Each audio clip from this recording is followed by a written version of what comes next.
Merci d'être avec nous ce matin sur France Info. Une condamnation, mais une candidature quand même. En attendant une décision de la Cour de cassation, Marine Le Pen prend-elle, Sébastien Chenu, le risque de vous envoyer dans le mur en pleine campagne ? Non, je crois que Marine Le Pen aujourd'hui prend simplement le risque de devenir présidente de la République.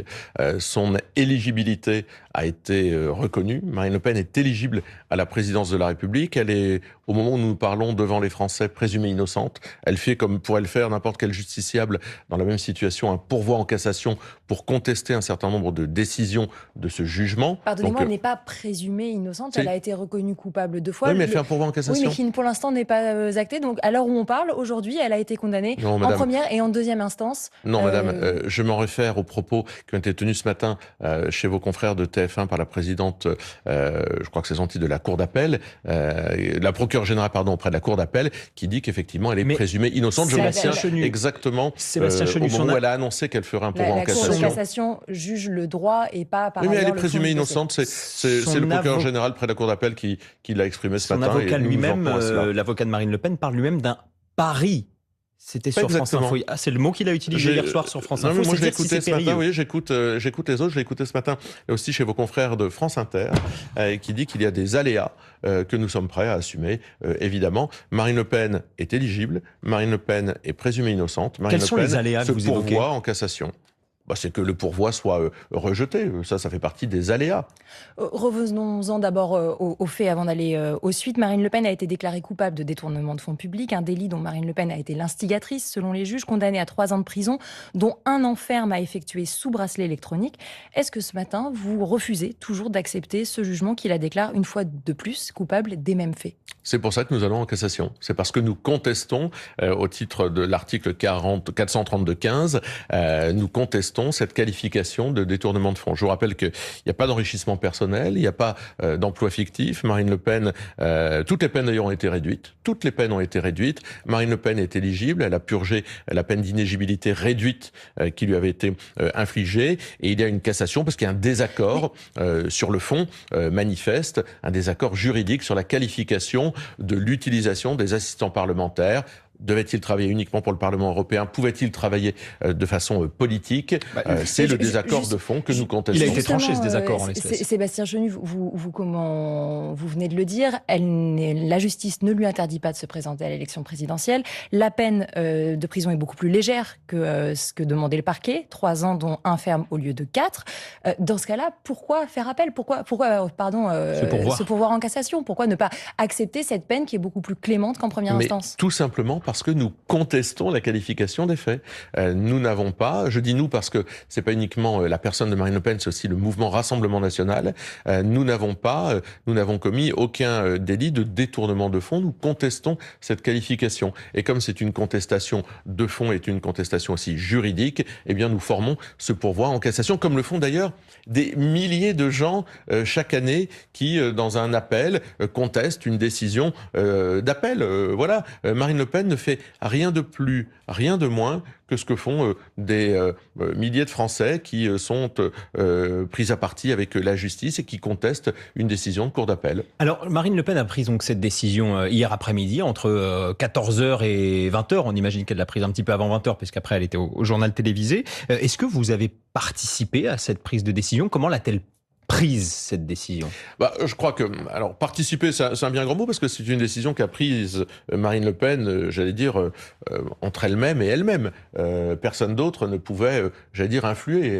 Si vous connaissez Marine Le Pen, vous savez qu'elle n'est pas tout à fait sensible aux pressions, même lorsqu'elles sont affectueuses ou amicales. Elle savait que nous étions alignés derrière elle, avec la volonté de la voir candidate à l'élection présidentielle. Nous, les élus, les militants du Rassemblement National, mais elle a pris cette décision, elle a eu l'amabilité de me l'annoncer comme elle l'a annoncé, évidemment à quelques autres personnes avant d'aller faire, de l'annoncer aux Français pour ce 20h.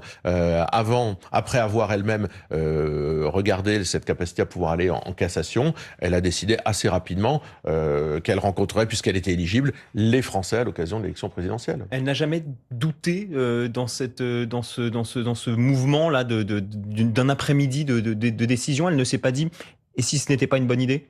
Ah non, je crois qu'elle a d'abord regardé l'aspect juridique du dossier, comme elle le fait souvent parce qu'elle-même, étant une juriste, elle commence toujours par cela. Et puis ensuite, après avoir regardé cette capacité de pourvoir en cassation, elle en a tiré des conséquences politiques. Cette conséquence politique, c'est puisque mon éligibilité m'est rendue, puisque la justice dit, puisque j'ai regardé moi les textes, que l'exécution provisoire est une atteinte au processus démocratique, donc que c'est bien aux Français de décider, alors je me présenterai devant les Français, sans bracelet électronique, évidemment, comme elle s'y était engagée. Sébastien Genu, justement sur cette question du bracelet électronique, le pourvoi en cassation, il est suspensif, il suspend les peines. Marine Le Pen a évoqué les conditions de sa campagne hier soir sur TF1.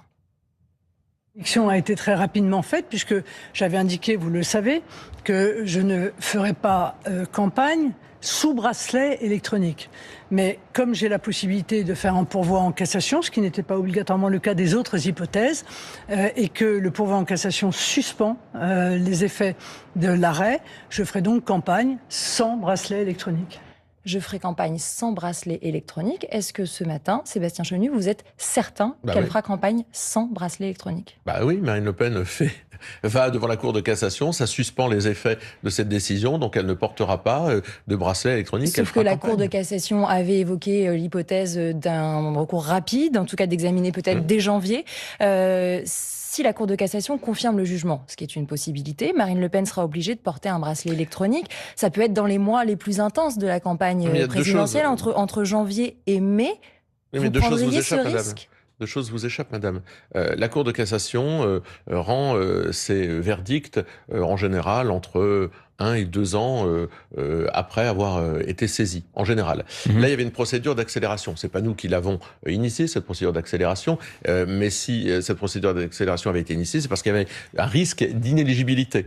Donc, cette procédure avait été initiée en disant « Attention, si elle était inéligible, il faut peut-être aller plus vite ». Il n'y a plus de risque d'inéligibilité. Marine Le Pen est éligible. Donc, cette procédure d'accélération n'a pas vocation à exister, mais en tous les cas... Il faut prendre votre temps, en tous les cas, alors même que vous avez demandé pendant longtemps parce que les choses aillent vite pour éclaircir le chemin. Là, à l'inverse, il faut retourner au délai c'est pas nous qui accélérons ou ralentissons. C'est pas nous qui avions décidé d'accélérer, c'est pas nous qui déciderions que ce soit ralenti, donc par conséquent... Non, et c'est exactement ce qu'il a dit, je l'ai écouté. Oui, mais donc alors attendez, on va essayer d'y voir clair. C'est pas nous qui accélérons, c'est pas nous qui ralentissons. On va essayer d'y voir clair. Donc il y a des délais en général qui sont ceux que nous connaissons. Vous dites à la Cour de cassation ce matin, Sébastien Chenu... Je ne dis rien à la Cour de cassation.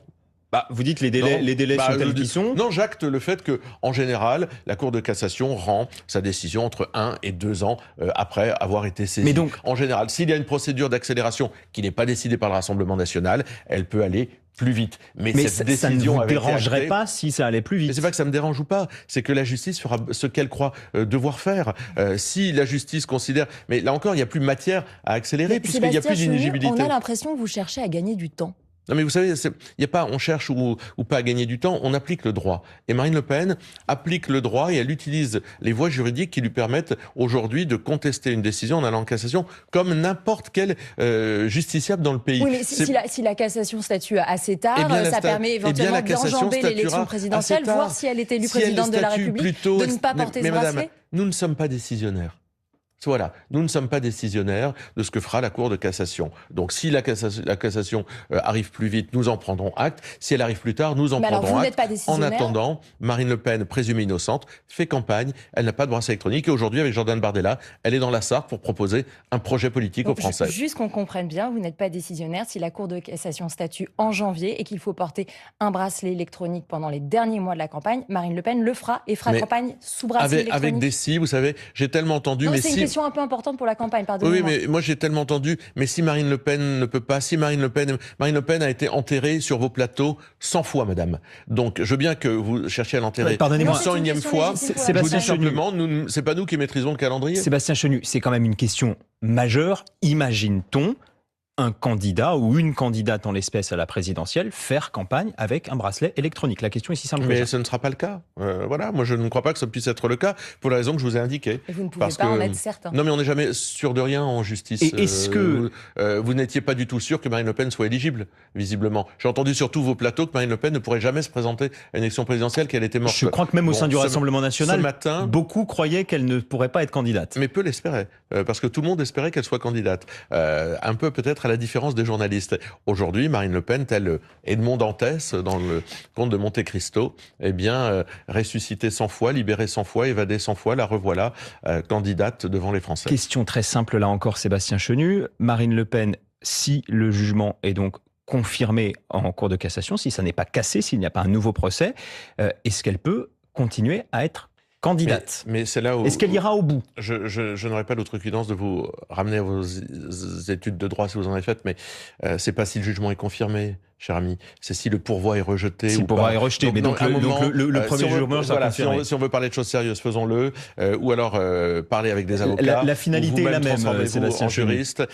Nous n'y croyons pas, comme nous avons toujours pensé que Marine Le Pen pourrait être candidate à l'élection présidentielle, elle l'est. Aujourd'hui, présumée innocente, sans bracelet électronique, le reste, la justice, la Cour de cassation tranchera. Nous pensons qu'elle ne portera pas de bracelet électronique, évidemment. Et vous pensez qu'elle ira au bout?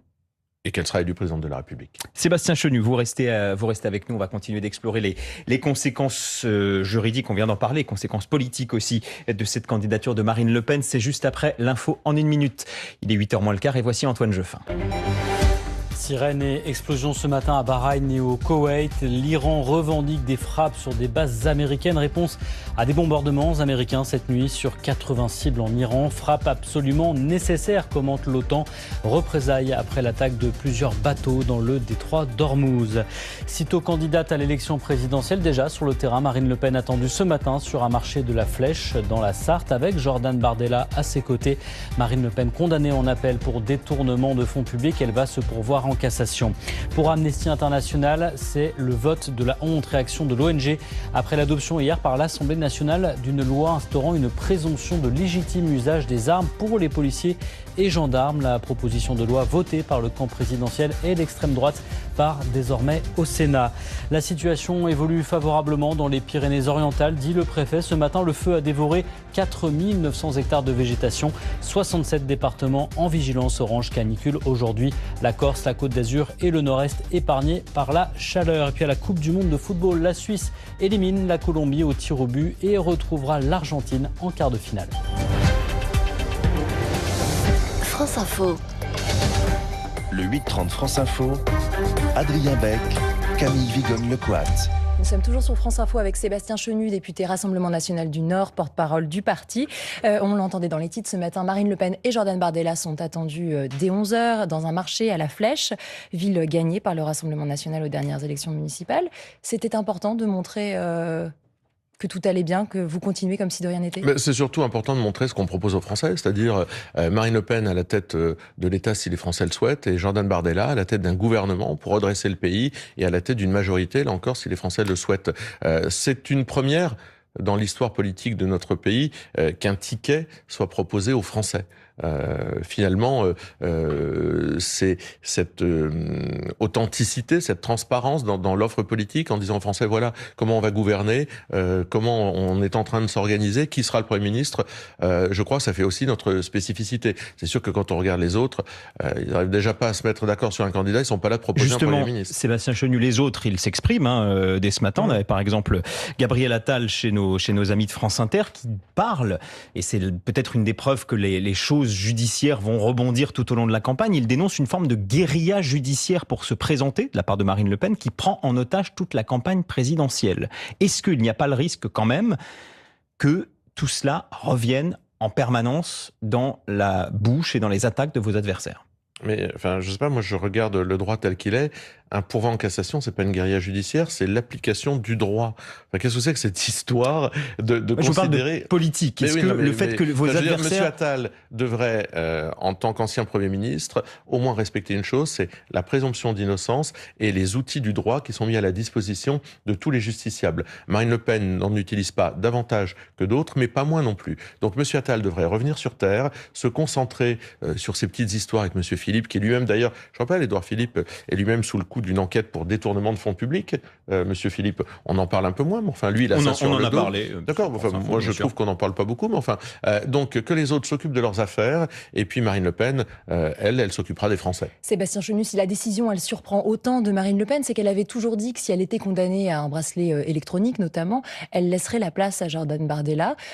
Pourquoi avoir changé d'avis? Et surtout, est-ce que c'est pas un désaveu à l'égard de Jordan Bardella? Ben non, parce qu'elle ne portera pas de bracelet électronique, puisque, je vous le redis, elle va en cours de cassation et c'est suspensif. Donc elle ne portera pas de bracelet électronique. Donc c'est pas si elle était condamnée, c'était si elle devait porter un bracelet électronique, elle ne serait pas libre de ses mouvements. Elle avait aussi exclu le recours en cassation. Marine Le Pen est totalement libre de ses mouvements aujourd'hui. Et la preuve, ces mouvements l'amènent à rencontrer les électeurs de la Sarthe. Et Jordan Bardella, il n'est pas trop déçu?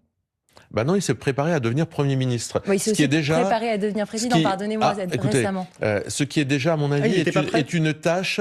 Il s'est préparé, il l'a dit 1000 fois, à devenir Premier ministre. Et si Marine Le Pen avait été empêchée, ce qui n'est pas le cas, eh bien Jordan Bardella se serait lancé et préparé à devenir président de la République. Aujourd'hui, les choses sont claires et finalement, elles l'ont été toujours de notre côté. Marine Le Pen se prépare à l'élection présidentielle. Jordan Bardella a redressé le pays à la tête d'un gouvernement. Et croyez-moi, l'un comme l'autre ont suffisamment de boulot pour se concentrer sur leur mission. Vous faites partie des marinistes historiques. Vous êtes notoirement plus proche d'elle que de lui.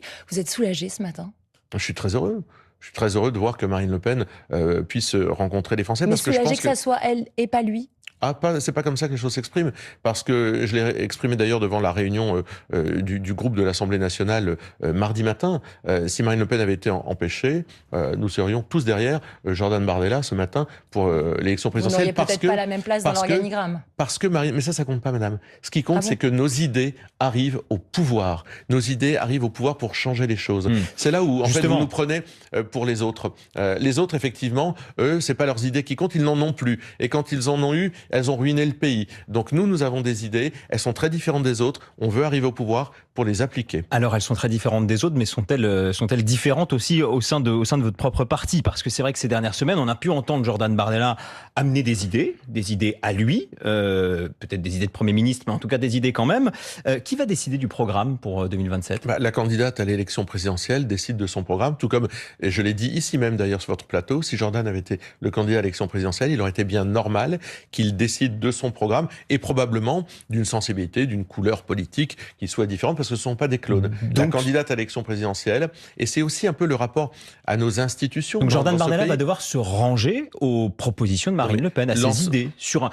Ils sont d'accord sur un certain nombre de sujets, c'est certain, mais il y a peut-être un certain nombre de sujets, comme vous le dites, où depuis que Jordan Bardella fait de la politique, il défend le programme de Marine Le Pen. La dernière fois qu'il l'a fait, c'est aux élections législatives de 2024. Ils ont défendu le même programme. Donc c'est pas se ranger derrière le programme de quelqu'un comme si il fallait renoncer à quelque chose, c'est adhérer à un programme pour les Français que nous construisons ensemble, parce que il ne vous a pas fait défaut d'imaginer que si Marine Le Pen porte son programme et le valide elle-même, c'est le programme qui engage tout le mouvement et que nous le construisons tous ensemble et nous travaillons tous ensemble sur des sujets différents. Jean-Philippe Tanguy travaille sur l'économie, Alexandre Loubet sur l'industrie. Nous construisons un programme et la candidate le portera quand elle l'aura validé. Mais Sébastien Chenu, c'est quoi l'intérêt d'un ticket s'il y en a un qui décide et l'autre qui exécute? C'est juste le fonctionnement classique sous la 5e entre un président et son Premier ministre? C'est d'expliquer, oui, comment ça va se passer. Ce qui n'était pas exactement... je vous rappelle que nous avons eu des présidents de la République dans ce pays qui ont nommé des premiers ministres avec lesquels notoirement ils ne s'entendaient pas. Si on va très loin, on peut penser à François Mitterrand et Michel Rocard qui se détestaient, qu'il y a eu des premiers ministres de cohabitation et qu'il y a eu des premiers ministres de la même majorité, mais qui visiblement se détestaient aussi. Quand on voit la façon dont Édouard Philippe et Gabriel Attal parlent aujourd'hui d'Emmanuel Macron, on peut considérer qu'il y avait de la brouille au sommet de l'État. Chez nous, il n'y aura pas de brouille au sommet de l'État. La brouille arrive parfois après, Sébastien Parce que nous, nos candidats sont habitués, nos candidats à ces fonctions, sont habitués à travailler ensemble depuis très longtemps et qu'ils font le chemin ensemble. Et ils le font sous les yeux des Français. Donc on peut chercher toujours à s'amuser au jeu des 7 erreurs. Est-ce que Marine Le Pen est mieux coiffée que Jordan Bardella? Est-ce que Jordan Bardella est plus grand qu'elle? Il y a des différences, vous les verrez. Ça va un petit peu plus sur le fond, mais quand même que ça, Sébastien vous verrez Chenu. que le programme qu'ils défendront, ce sera évidemment le même programme. Vous serez très déçus encore une fois. Alors je ne sais pas si on sera très déçus, mais en tout cas, j'avais une question précise quand même à vous poser. Vous savez qu'on a évidemment évoqué la question de la réforme des retraites, parce qu'on a entendu, et ce n'est pas un secret, deux sensibilités un petit peu différentes. La sensibilité de Marine Le Pen sur un âge de départ 60-62 ans, la sensibilité de Jordan Bardella plutôt parler de la durée de cotisation. Ça va donc être la réforme Marine Le Pen qui sera dans votre projet l'année prochaine. C'est la réforme que nous portons depuis toujours, c'est-à-dire une durée de cotisation et un âge borne, une borne d'âge, pardon. Durée de cotisation, si vous avez commencé à travailler avant 20 ans, souvent dans des métiers pénibles, et que vous avez vos 40 annuités, vous pouvez partir à partir de 60 ans. Puis de façon progressive, 42 ans, 42 années d'annuité, 42 annuités, pardon, et 62 ans. Cette réforme que vous portiez déjà en 2022. Oui, c'est la réforme que nous portons et sur laquelle qui figure dans notre programme. Maintenant, Jordan Bardella l'a très bien dit. À partir du moment où il y a une borne d'âge, il faut trouver des financements nouveaux.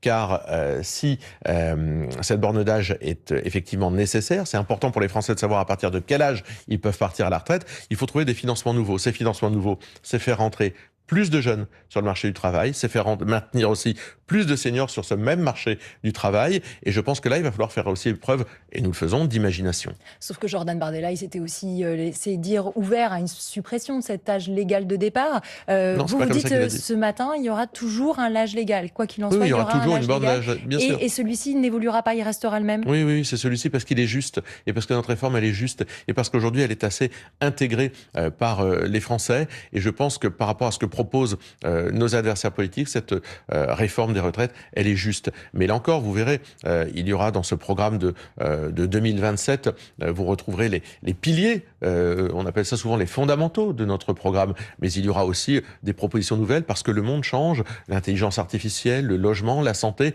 l'environnement sont des problématiques qui n'avaient pas été probablement aussi ténues les années passées. Elles seront portées avec des offres différentes. Est-ce que ça veut dire que cette stratégie qui avait été beaucoup portée par Jordan Bardella de séduction des milieux économiques, du grand patronat, de la droite, de ce qui reste des Républicains, elle va continuer ou à l'inverse avec Marine Le Pen, c'est 2 pas en arrière, on arrête et on reste sur Non, ces on parle à tout le monde. On parle à tout le monde. Marine Le Pen avait elle-même rencontré les dirigeants du CAC 40 il y a quelque temps avec Jordan Bardella. Ils sont plus sceptiques généralement à l'égard de Marine Le Pen qu'à l'égard de Jordan Bardella. Effectivement, rencontrer les gens, ça ne veut pas dire s'aligner sur toutes leurs demandes. Et c'est ça aussi, avoir une vision. C'est-à-dire que nous, on parle à tout le monde. On est capable de parler à des syndicats, on est capable de parler patronaux ou de salariés, on est capable de parler à tout le monde sans forcément s'aligner sur toutes leurs demandes. Heureusement. Et d'ailleurs, ceux qui se sont alignés sur les demandes des syndicats patronaux ces dernières années n'ont fait que les décevoir. Mais donc vous allez, dans cette campagne, tendre la main à la droite ou pas ? À tout le monde. Mais pourquoi uniquement à la droite? Pourquoi je réserverais... C'est Jordan Bardella qui avait tendu la main à la droite pendant les municipales, par exemple. Mais nous tendons la main à tous les Français qui ont envie de nous rejoindre. Nous, notre projet, il s'adresse à tous les Français. Il n'y a pas de Français qu'on exclut de notre projet. On tend la main à tous les Français, quelles que soient leurs origines sociales ou leurs origines politiques. Sébastien Chenu, vous faites de la politique, ces visites à Nicolas Sarkozy, ces clins d'œil. D'accord, mais parce qu'il y a probablement... Marine Le Pen ne le fait pas. Mais il y a probablement... D'abord, on a chacun une histoire. Moi, j'ai une histoire qui fait que je viens de cette droite classique. Donc, par conséquent, je connais beaucoup plus facilement ces leaders politiques et qu'il y a aussi des proximités sur des thèmes, notamment le régalien, qui font qu'on parle plus facilement à la droite. Hier, quand on a voté la présomption de légitime défense pour les forces de l'ordre à l'Assemblée nationale, c'est un marqueur très fort sur le régalien. Ça figurait dans notre programme, ça figurait dans la niche du Rassemblement national. Notre orateur était le député du Nord, Michael Taverne. Eh bien, les macronistes ont fini par plier et voter ce qui figurait dans notre programme. Donc, ça veut dire qu'on gagne du terrain, nos idées gagnent du terrain, nos victoires idéologiques gagnent du terrain, et donc ça veut dire qu'on conquiert et qu'on convainc des gens qui sont très loin de nous. Une campagne avec une idée d'union des droites quelque part, quelle qu'elle soit. Alors c'est trop réducteur. Mais c'est drôle, vous posez toujours la même question et on fait toujours la même réponse. Non, l'union des droites, c'est trop réducteur. Il faut aller bien au-delà. Pourquoi est-ce qu'on parlerait qu'à des gens de droite? Moi, dans ma circonscription, je parle à des gens qui viennent de tous les horizons. J'étais ces dernières heures à Wittelsheim, en Alsace, où je rencontrais, dans une mairie que nous avons gagnée, je rencontrais des habitants et un monsieur m'a dit « J'ai toujours voté à gauche toute ma vie, je vais voter pour le Rassemblement national. » Eh bien, je lui parle, moi, cet homme-là. Merci beaucoup, Sébastien Chenu, d'avoir été avec nous ce matin sur France Info, député Rassemblement national.